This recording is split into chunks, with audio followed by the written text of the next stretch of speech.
के साथ, लेकिन अच्छी बात यह कि हर किसी का कंट्रीब्यूशन जो रहा है देश में, उसको याद करते हुए आगे कैसे बढ़ेंगे, ये कम से कम आज प्रधानमंत्री मोदी ने अपने उस 5 संकल्पों के जरिए बताने की कोशिश की।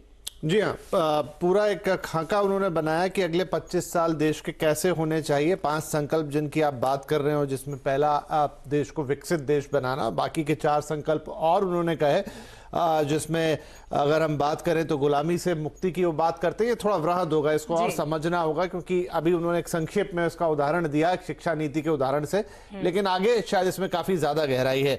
फिर विरासत को संभाल के रखने की बात की, तो शायद वो यही कहना चाहते हैं कि हमें अपनी चीजों पर गर्व करना होगा और उनको लेकर आगे बढ़ना होगा, और उसी से भारत और भारतीयता की पहचान बनेगी।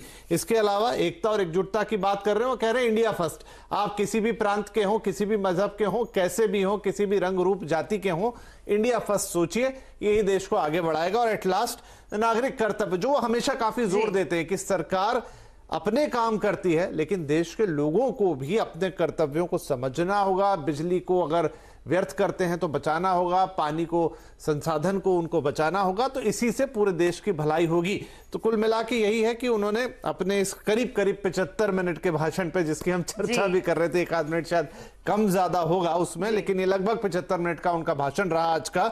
उसमें उन्होंने सबसे बड़ा हिस्सा देश को आगे कैसे लेकर जाना है उसी पर केंद्रित रखा। उन्होंने आजादी के जो महान लोग थे उनको जरूर अभिवादन किया शुरू में, अंत में, और एक नारी शक्ति, कम से कम 3 या 4 बार उन्होंने जिक्र किया है इस चीज का। जी माफ कीजिए। देश की नारी शक्ति जो होगी उस पर आप भरोसा करें, बेटियों को आगे बढ़ाएं तो बेटियां बहुत कुछ दे के जाएंगी। जाहिर सी बात है, आधी आबादी, और सोचिए अगर आधी आबादी भी उसी तरीके से अपना सहयोग करती है, तो फिर जो सपना देखा जा रहा है आत्मनिर्भर भारत का, और साथ ही आत्मनिर्भर होते हुए विकसित भारत, जिसको फिर किसी की जरूरत ना पड़े, ऐसा भारत, तो बहुत जरूरी है कि उसमें आधी आबादी का भी वैसा ही सहयोग हो जैसा सहयोग शायद अब तक किसी ने ना देखा। और इसीलिए इसका आह्वान उन्होंने किया। और हमने देखा है कि जब भी लाल किले की प्राचीर से वो किसी भी चीज का आह्वान करते हैं, जिसका जिक्र उन्होंने किया भी, चाहे वो ओडीएफ का जिक्र उन्होंने किया, चाहे वो तमाम तरीके की चीजें जिसकी बातें वो कहते हैं अगर लाल किले की प्राचीर से, तो उसका असर होता है। और उन्होंने कहा कि इसका असर होगा, आप करेंगे तो होगा जरूर, और ये होगा ऐसा हम मानते हैं। लेकिन हाँ, क्योंकि लगातार हमने देखा कि उन्होंने हर एक बात में इस बात को जोड़ा कि एकता का सूत्र कितना इंपॉर्टेंट है, खास करके भारत के लिए, खास करके उस भारत के लिए जिसको हमेशा ही ये सोचा जाता है कि ये कभी भी बिखर सकता है। आजादी के तुरंत बाद तो ऐसा कहा ही जा रहा था बाकियों के जरिए, यानी कि दुनिया के जरिए, कि देखते हैं कैसे खुद को संभाल पाते हैं। आज हमने देखा विपिन जी, इसका जिक्र उन्होंने किया, लेकिन उसको संभाल के अभी तक हम आगे बढ़े हैं, और आगे भी इस तरीके से कैसे बढ़ेंगे इसका जिक्र वो यहां पर करना नहीं भूले। अंत में जो भ्रष्टाचार है उसका भी जिक्र उन्होंने किया, और भाई भतीजावाद, इसका भी उन्होंने जिक्र किया, लोगों से सहयोग की मांग की। लेकिन सबसे जरूरी जो आज उनके भाषण का अंश रहा वो ये कि आने वाले 25 सालों में भारत किस तरीके से आगे बढ़ेगा, उसके प्रण क्या होंगे, एक नागरिक के तौर पर आपके कर्तव्य क्या होंगे, आप किस तरीके से भारत को आगे बढ़ाएंगे। क्योंकि सिर्फ सरकारों की जिम्मेदारी नहीं है कि वो भारत को आगे बढ़ाए, आत्मनिर्भर भारत एक अभियान है, वो अभियान उसी तरीके से आपके लिए महत्वपूर्ण है जैसे आपने पिछले दिनों तिरंगा अभियान चलाया, हर घर तिरंगा लगाया। अब समझ लीजिए कि ऐसे ही और इसी जुनून के साथ आपको भारत को आगे बढ़ाना है। पंच प्रण के जरिए वो शक्ति आपको देनी है जिस शक्ति से भारत आगे बढ़ेगा, और जिस शक्ति पे चलते हुए भारत वही बनेगा जो प्रधानमंत्री मोदी ने आज कहा, विश्व गुरु, और उसके साथ ही हर एक क्षेत्र में भारत की बुलंदी और उसका परचम लहराएगा। जी चलिए, तो हमारे दोनों मेहमान हमारे साथ हैं, उनसे थोड़ा इस पर बातचीत कर लेते हैं, सतीश जी और शुभमय। सतीश जी, तो जैसा हमने कहा लगभग ये 75 मिनट का संबोधन रहा आज़ादी के 75 वर्षों पर, और मोटे तौर पे 3 भागों में देख सकते हैं। पहला तो उन्होंने जो तमाम आज़ादी के महानुभाव या महापुरुष रहे उनको नमन किया, संविधान बनाने वालों को नमन किया, फिर 5 प्राणों की या 5 प्रणों की बात की, और फिर भाई भतीजावाद, अंत में इस तरह की चीजें भी उन्होंने जरूर उसको टच की। आपके लिहाज से कैसा था ये 75 साल वाला भाषण? मैं कहूंगा कि बहुत अच्छा था, एस्पिरेशनल है, आगे की है, इसमें तो मैं जरूर कहूंगा। एक राजनेता का भाषण था, स्टेट्समैन का, लेकिन राजनीतिज्ञ का भी था। ये मैं कहूंगा, जिस तरह से उन्होंने विरासत में सियासत को जोड़ा, ये एक देखने लायक बात थी। जो देश के लिए लक्ष्य निर्धारित किए, देश को एक सुपर पावर बनाने की बात कही, जो आपने पांच प्रण की बात कही, सब कुछ कहा। और राजनेता के रूप में जो है कि अनुसंधान वर्ड को आज उन्होंने जोड़ा। सबका विकास, सबका साथ, सबका प्रयास, ये सब कुछ था पहले से। उसमें उन्होंने अनुसंधान को, मतलब टेक्नोलॉजी को और इनोवेशन को, ये सारी चीज जोड़ करके एस्पिरेशनल डेवलप्ड इंडिया की बात की। तो ये एक उसका एस्पेक्ट था। राजनीतिज्ञ के रूप में देखें तो आप शायद ही कोई ऐसा वर्ग होगा, आदिवासियों से शुरुआत की, युवाओं तक गए, महिलाओं पर विशेष जोर रहा, भ्रष्टाचार उन्मूलन की बात कही, नागरिक कर्तव्य की बात कही, भाई भतीजावाद के बारे में भी बात कही। तो मैं मानता हूं जो ये दूसरा पार्ट था वो राजनीतिज्ञ वाला था। उनके दिमाग में कहीं 2024 भी पूरी तरह से हावी था। ये भी दो एस्पेक्ट है। लेकिन कुल मिला के अगर मुझे कहा जाए तो मैं कहूंगा कि एक राजनेता का भाषण 75 साल के मौके पर इससे अच्छा नहीं हो सकता। मैं बोलूंगा क्योंकि मैं स्पष्टवादी हूं, मैं साफ साफ बोलता हूं, ये है। अब कई चीजें ऐसे जिन्होंने मुश्किलों का भी जिक्र किया कि बहुत कष्ट है, बहुत सारी समस्याएं हैं दुनिया में। भारत को एक नंबर 1 जैसी स्थिति में लाने के लिए जो उन्होंने सपने दिखाए, उन्होंने टारगेट रखे और सबका आह्वान किया, एग्जॉर्टेशन, आंदोलन, ये सारी बात बहुत अच्छी थी। और यही होता है, मैं तो कहूंगा कि एक राजनेता का ये होना चाहिए। मैं एक जरूर थोड़ा सा अलग बात भी, एक लाइन जरूर बोलूंगा कि सब सारे महापुरुषों के नाम तो ले रहे थे, 75 साल जो आजादी के है उसकी जर्नी का भी पूरा जिक्र किया, बहुत लोगों का नाम लिया, नेहरू जी का भी नाम लिया।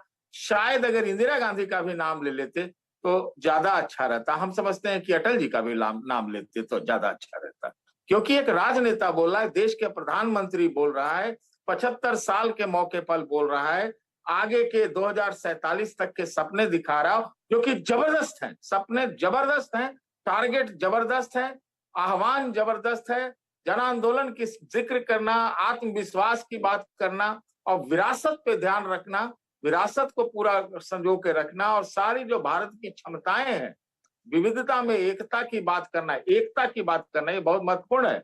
विविधता को स्वीकारना, कोऑपरेटिव कॉम्पिटिटिव क्या कहते हैं, फेडरलिज्म की बात करना, ये बहुत सब जबरदस्त है।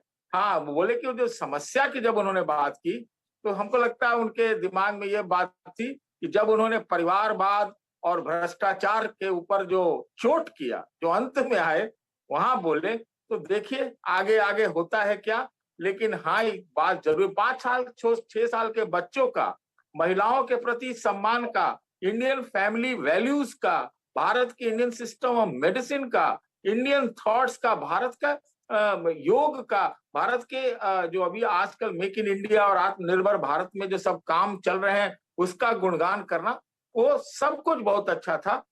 पॉलिटिक्स भी थी और यही हम उम्मीद भी कर रहे थे। मैंने आपके शो में सबसे पहला लाइन यही बोला था जो उन्होंने उसी से शुरुआत की, ये मुझे बहुत अच्छा लगा। यही नहीं कि मुझे कुछ पता था, मैं सोच रहा था कि कुछ ऐसा बोलेंगे।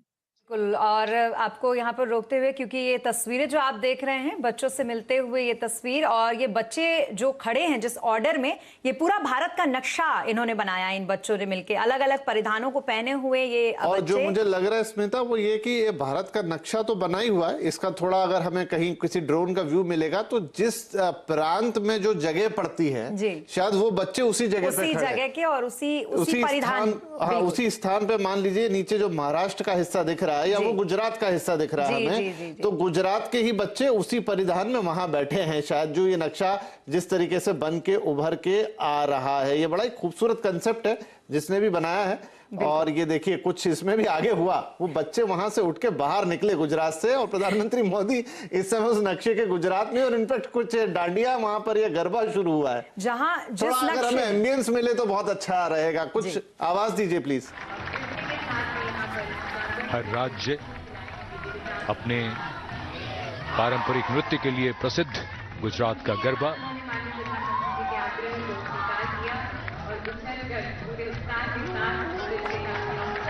वो दिखाई दे रही है, ये जो परिधान गोवा, हाँ तो वही बेल्ट है, कोस्टल बेल्ट यहाँ पर।